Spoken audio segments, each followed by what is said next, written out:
خانم دکتر کیومرثیان زحمت کشیدن از طرف رزیدنت‌ها که واقعا زحمات ایشون خاص بدارن که در این مدت استفاده کردم خیلی ها. منم یادتون باشه چند جلسه قبلم عرض کردم که واقعا جا داره ازشون تشکر کنیم. هرچند که اینجا بگم که من خواهش کنم رزیدنت‌ها از همه اتنده واقعا اتندهای ما همه خوبن. اینجوری تشکر کنم هر ماه یکی دو ماه یه هدیه یعنی واقعا ما از همه اتنده استفاده کردیم و دیگه خانم دکتر شمسیان که از اساتید خوب و خوش اخلاق ما هستن بچه‌ها این رو قبل اینکه تشریف ببرن یه هدیه زحمت کشیدن من از طرف رزیدنت‌های سال 1 2 3 تقدیمش می‌کنم به خانم دکتر شمسیان ان شاءالله که بپذیرن هدیه نوآورده کنن.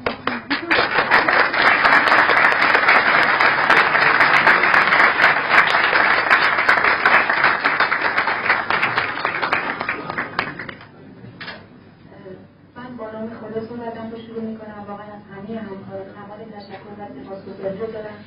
اصلا خودم رو یعنی واقعا از طریق قلب میگم شایسته این همه محبت هیچ وقت نمیدونم.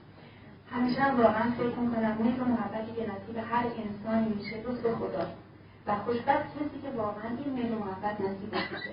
من خوشبختی رو دارم اما چقدر محبتش رو دارم نمیتونم. این از درون قلب میگم.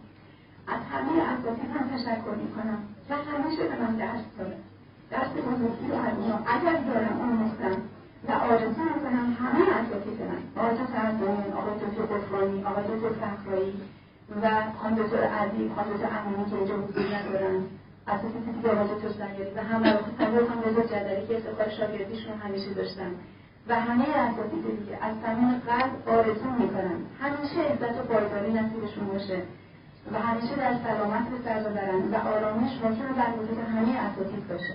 از تمام دوستان دیگه که در اینجا در خدمتشون بودن، اساتید، همکاران، کمال تشکر و سپاس دارم. اگر خطایی داشتم امیدوارم من ببخشن به بزرگواری خودشون و آرزو میکنم که خوشبختی و آرامش نصیب زندگی همه شما باشه.